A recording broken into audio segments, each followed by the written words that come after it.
Ini mengenai masalah tahlil gitu.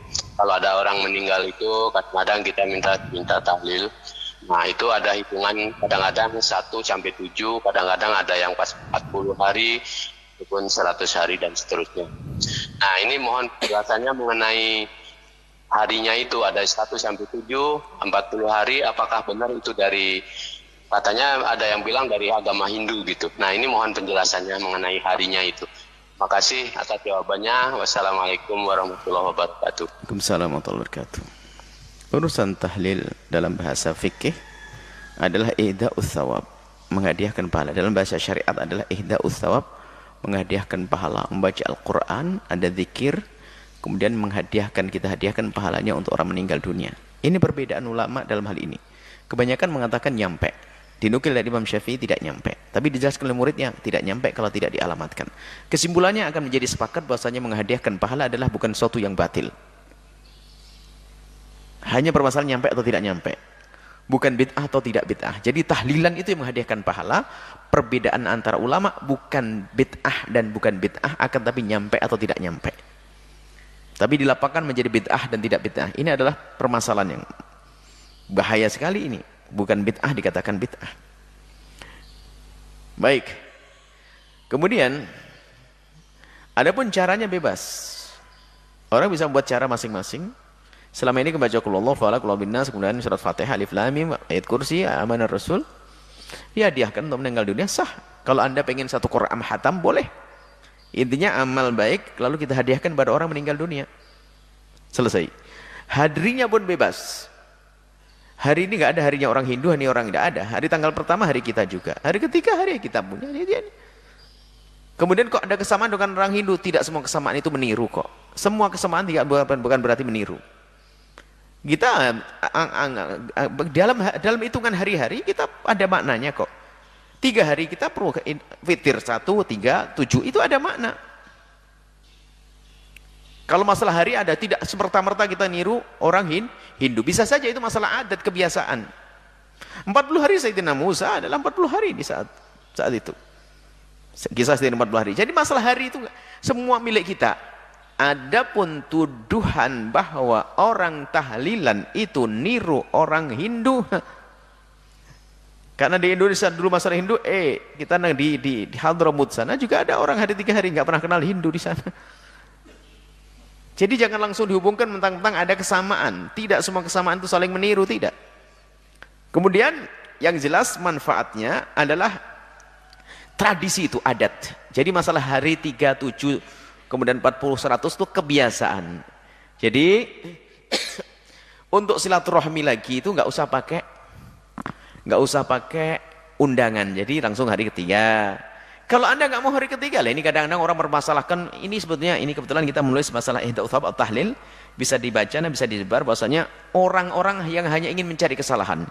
Setelah didatangkan hujah menghadiahkan pahala itu benar, lalu bukan itu permasalahannya. Permasalahannya apa? Permasalahannya kenapa kayak hitungan 1, 3, 7? Oh, permasalahan itu baik. Kalau saya rubah menjadi 1, 16, 20 mau kamu ikut? Ya nggak mau, dia permasalahannya dia tuh pengen mencari kesalahan memang. Hati busuk, nggak boleh begitu tuh. Coba yang mengingkari hari 1, 3, dan 7, mau enggak kalau kita ganti 1, 4, dan 8? Ikut enggak dia? Ini bukan urusan hari, urusan kebencian. Kita enggak pernah, saya enggak pernah belajar ilmu Hindu dan sebagainya, kita enggak pernah ini. Hanya kebiasaan di kampung kita. Ada sebagian tempat hanya sampai 3 hari, enggak sampai 7 hari. Ada yang 1 hari cukup, enggak ada masalah kok. Jadi ya? Jadi jangan ada hubungan gitu. Jadi nggak ada itu. Kalau katanya meniru orang Hindu, kalau meniru hari selain hari 1, 2, 3, 4, 5, 6, 7, apalagi hari yang bisa kita ikuti nanti? Yang jelas kita tidak meniru mereka. Loh, mereka kan juga membuat sajian-sajian. Mereka sajen, kita adalah hidangan makanan sedekah. Bukan sajen, bukan, kita sedekah, selesai sedekah pada orang yang saudara sanak kerabat. Wah, ini masalahnya memberi makan ke orang lain. Kan itu kan Nabi menyuruh ngasih makan, bukan kita makan di sana. Itu kisah Sayyidina Ja'far mah nggak mampu, dan itu adalah bukan larangan, itu perintah bagi tetangga untuk membuat masakan bagi yang keluarga meninggal dunia. Bukan larangan membuat makan. Dia di mana jadi rubah larangan? Coba perhatikan. Isna'u li ali Ja'far at-ta'am, buatlah makanan untuk keluarga Ja'far. Sayyidina Ja'far fakir keluarganya. Dibuatkan makanan, dikirim ke rumahnya biar senang di hari itu karena berduka. Ini perintah tetangga untuk memperhatikan, bukan larangan orang yang punya rumah buat makanan. Kenapa jadi berubah semuanya? Kalau ada orang tidak tahlilan, insya Allah diampuni oleh Allah, selesai. Tapi kenapa menjadikan tahlilan bid'ah, mencaci dan sebagainya? Ada apa itu semuanya? Dihubung-hubungkan dengan orang Yahudi semua, ya, orang Hindu, Buddha. Aduh, Masya Allah. Kok gampang banget kita menyamakan orang dengan orang-orang Hindu? Kita bahas dengan rinci, coba yang pengen tahu detailnya bahas itu. Kita bahas tentang apa itu masalah Ida'us Thawab, berkumpul membuat makanan, masalah 3 hari, kemudian ada beberapa hal itu ada. Kita terahkan. Semoga Allah melembutkan hati kita agar kita tidak mudah mencaci siapapun, merendahkan siapapun, dan semoga Allah menunjukkan kepada kita kebenaran sebagai kebenaran untuk kita ikuti dan kebatilan sebagai kebatilan untuk kita tinggalkan. Wallahu a'lam. Adakah zaman Nabi sahabat tabi'in melaksanakan tahlilan terhadap mayat 37, 40, 100 ribu hari?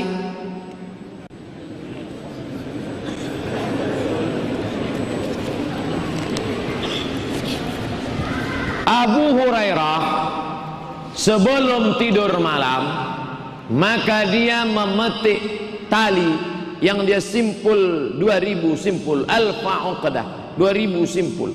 Setelah itu barulah dia tidur malam 2000 simpul. Subhanallah, subhanallah, subhanallah, subhanallah. Itu tidak pernah dilakukan Nabi. Jadi jangan pertanyaannya pernah nggak dilakukan Nabi? Pernah nggak dilakukan Nabi? Abdurrahman bin Auf kalau dia masuk rumah dia baca ayat kursi di 4 pojok. Ayat kursi, ayat kursi, ayat kursi, ayat kursi. Buka dalam kitab Syiar A'lam An-Nubala ditulis oleh Imam Az-Zahabi. Tidak pernah dilakukan Nabi. 7 hari, 40 hari buat kenduri, bagi makanan, kirim doa. Tidak dilakukan Nabi. Tidak dilakukan Abu Bakar, Umar, Utsman, Ali, sahabat Nabi. Tapi ada dalam fatwa tabi'in namanya Imam Atha. Kata Imam Atha, ulama dari kalangan tabi'in, orang yang meninggal dunia maka dia diuji di kuburnya selama 7 sampai 40 hari, maka dianjurkan bersedekah dan berkirim doa. Andai saya mati, keluarga saya akan bersedekah selama 40 hari. Pergi ke panti jompo, ke panti yatim, berikan makanan terus. Ya Rasulullah, ummi matat, emakku mati, apa atasaddaqu anha? Apakah aku boleh bersedekah? Kata Nabi, tasaddaq, bersedekahlah engkau. Ayyus sadaqatu afdal? Sedekah apa yang paling afdal? Saqiyul ma', memberi air minum. Pernah kamu beli air minum? Enggak pernah. Pernah kamu kasih air minum botol? Enggak pernah. Lalu kamu sedekah apa? Sumur bor. Mantap.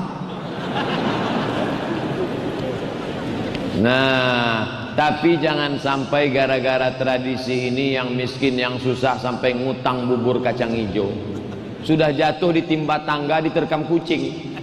Maka kita pesan ke dia, Pak, kami tahu bapak tak mampu, istrimu meninggal dunia, maka kamu jangan ngutang-ngutang, kami yang akan bawakan makanan.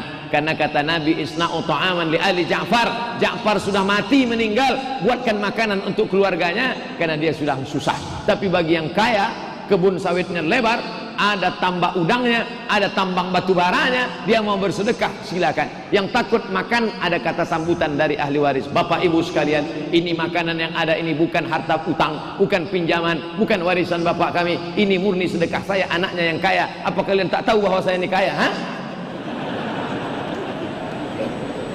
Baik, ini pertanyaan sensitif ini. Ya, bagaimana kalau menghadiri acara tahlilan itu mendapat pahala atau mendapat dosa? Nah, ini pertanyaan yang kalau dijawab ini tidak akan habis. Ya. Jadi tidak akan habis. Baik. Yang pertama terkait mengenai bab ini, bahwa di dalam agama kita tahlil itu satu ibadah yang utama. Kenapa? Karena memang tahlil itu ungkapan, ucapan la ilaha illallah. itu adalah ucapan yang pahalanya besar. La ilaha illallah, tiada sesembahan yang berhak disembah melainkan Allah. Dan ini adalah hakikatu dakwati rusul, hakikat dakwah para rasul. Itu adalah la ilaha illallah, tidak ada sesembahan yang berhak disembah melainkan Allah subhanahu wa ta'ala. Orang yang mengucapkan ini di akhir hayatnya insya Allah masuk surga. Man kana akhiru kalamihi la ilaha illallah dakhalal jannah. Barang siapa yang akhir perkataannya la ilaha illallah masuk surga. Bahkan ini adalah cabang keimanan yang paling tinggi, itu adalah la ilaha illallah. Itu terkait tahlil. Tetapi kalau yang dimaksud oleh penanya adalah tahlilan, ritual kematian, baik hari ke mulai dari berapa? 7 atau 40, 100, 1 tahun, kemudian 2 tahun, 1000 hari, maka hal tersebut tidak ada tuntunannya di dalam agama kita. Dengan formasi yang kita kenal, itu tidak ada tuntunan mengenai rangkaian tersebut, hitungan-hitungan hari tersebut. Atau bahkan yang pakai ubo rampe tertentu harus dengan apa, ini dan itu, ada kembang kemenyan, ada apa namanya, sesaji misalnya, maka itu jelas tidak ada tuntunannya. Dan tidak boleh kita berdoa kepada Allah di situ disandingkan dengan sesaji, disandingkan dengan hitungan-hitungan yang diperoleh bukan dari syariat agama kita. Berbeda halnya dengan sodakoh. Kalau sodakoh jelas sampai dalam agama kita, sodakoh jelas sampai. Hadisnya banyak tentang sodakoh atas nama orang yang meninggal dunia, itu jelas sampai. Sebagaimana dalam hadis Nabi, ada orang yang bertanya kepada Nabi, inna ummi iftulitat, ibuku mati mendadak, walam tusi, ibuku belum sempat berwasiat, afata sodaktu anha falaha ajrun, apakah jika aku bersedekah atas namanya ibuku dapat pahalanya? Jawabnya na'am, ya. Jadi terkait bacaan tahlil itu jelas pahalanya besar ya. Kemudian sodakoh itu jelas pahalanya sampai.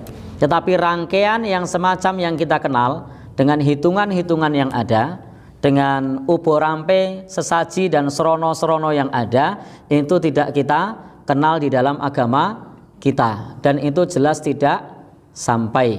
Itu jelas tidak sampai. Sebagaimana sabda Nabi, man amala amilan laisa alaihi amruna fahuwa raddun. Barang siapa yang beramal dengan suatu amalan yang tidak ada tuntunan dari kami, maka amalan tersebut tertolak. Maka amalan tersebut tertolak. Lalu bagaimana ketika kita hadir? Apakah berpahala atau tidak?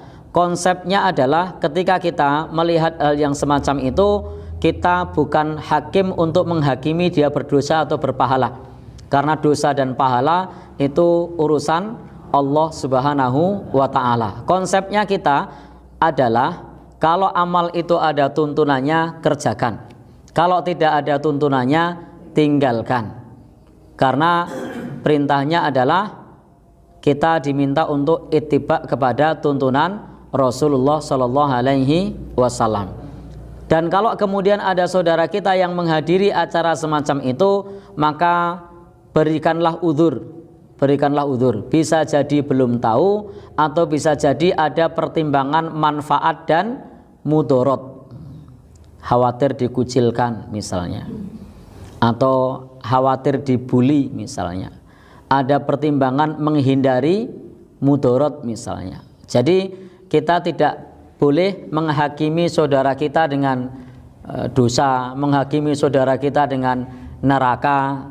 Tapi konsepnya adalah kalau sesuai tuntunan, kerjakan. Kalau tidak ada tuntunan, tinggalkan. Karena urusan hisab, wa hisabuhum 'alallahi ta'ala. Hisabnya adalah urusan Allah Subhanahu wa ta'ala. Dan kita tidak tahu di balik orang yang menghadirinya itu bisa jadi ada alasan tertentu. Contoh tadi karena tidak tahu, atau ada pertimbangan manfaat dan mudorot sehingga kemudian hadir pada acara tersebut. Jadi tidak perlu kita untuk menghakimi dengan dosa atau pahala. Prinsipnya tidak ada tuntunan, tinggalkan. Dan mudah-mudahan ketika seseorang terjatuh dalam kekeliruan, Allah Subhanahu wa ta'ala mengampuninya.